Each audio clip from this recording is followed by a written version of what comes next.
নমস্কার বন্ধুরা, আমি সুমি। আপনারা দেখছেন সুমির রান্নাঘর। আজ আরও একটি রেসিপি নিয়ে চলে এলাম আপনাদের মাঝে। বিভিন্ন সবজি দিয়ে, সিমের দানা ও বড়ি দিয়ে সুন্দর একটি নিরামিষ রেসিপি। চলুন তাহলে রেসিপিটি শুরু করা যাক। তার আগে আমার ভিডিওটি যদি ভালো লেগে থাকে চ্যানেলটাকে সাবস্ক্রাইব করে ভিডিওটি লাইক দিয়ে দেবেন। চলুন তাহলে রেসিপিটি শুরু করা যাক। প্রথমেই নিয়ে নিয়েছি সিমের দানা। আমি সিমের দানার খোসাটাকে ফেলে দিয়েছি। নিয়ে নিয়েছি মিষ্টি কুমড়ো। সবজিগুলো সুন্দর করে ধুয়ে নিয়েছি। নিয়ে নিয়েছি বেগুন আর নিয়েছি আলু। সাথে নিয়ে নিয়েছি এক বাটি বড়ি। বড়িটা আপনারা যতটা পছন্দ করেন সেই অনুযায়ী অ্যাড করতে পারেন। দেব সামান্য একটু জল,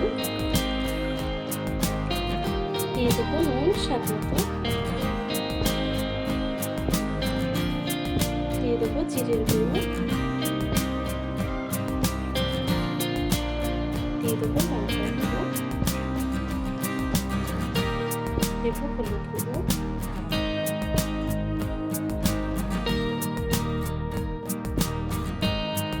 প্রথমে আমি একটি কড়া বসিয়ে নিয়েছি। কড়াইটি গরম হয়ে গেছে, তেল দিয়ে দেবো। তেলটা গরম হয়ে গেছে, প্রথমে বড়িটা ভেজে নেব। বড়িটি ভাজা হয়ে গেছে, তুলে নেব। আমি সামান্য আরও একটু তেল দিয়ে দেব।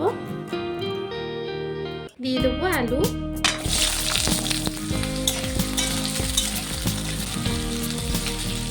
দেব সামান্য একটু হলুদ গুঁড়ো। আলুটা সামান্য একটু ভেজে নিয়েছি। দিয়ে দেবো সিমের দানা,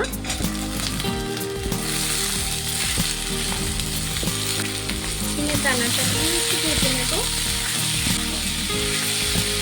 সিমের দানাটাকে একটু ভেজে নিয়েছি। এখন দিয়ে দেবো কুমড়ো,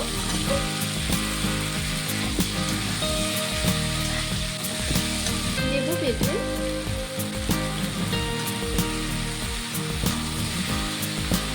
সবজিটা কিন্তু খুব সুন্দরভাবে ভাজা হয়ে গেছে। এখন আমি সবজিটাকে নামিয়ে নেব।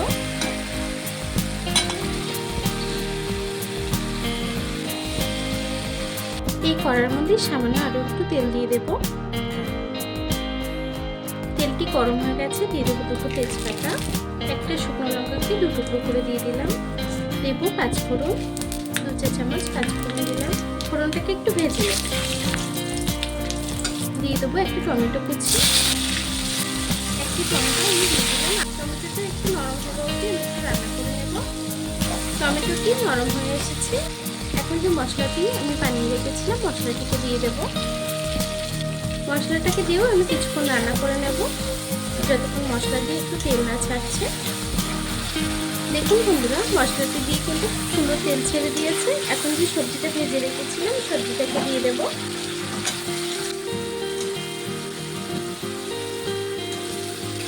সবজিটিকে দিয়েও আমি সুন্দর করে রান্না করে নেব। মশলার সাথে সুন্দর করে রান্না করে নেব।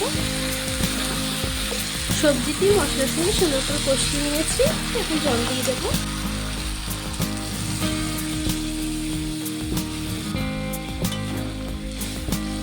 জলটা একটু বেশি করে দিতে হবে, যেহেতু আমরা বড়ি অ্যাড করব। বড়িতে কিন্তু অনেকটাই ঝোল টেনে নেয়। আমি আরও একটু জল অ্যাড করব।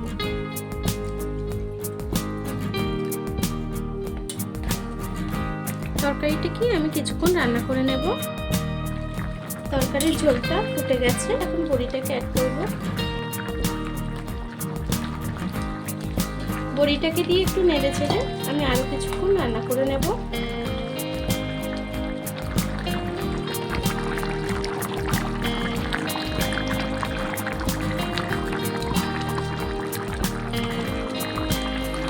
দেখুন বন্ধুরা, আমার তরকারিটা কিন্তু হয়ে গেছে, ঝোলটাও টেনে এসছে। সামান্য একটু ঝোল আছে, আমি এই অবস্থায় নামিয়ে নেব। যেহেতু বড়ি দিয়েছি, গ্যাসটাকে বন্ধ করে দেব। তরকারিটাকে নামিয়ে নেব।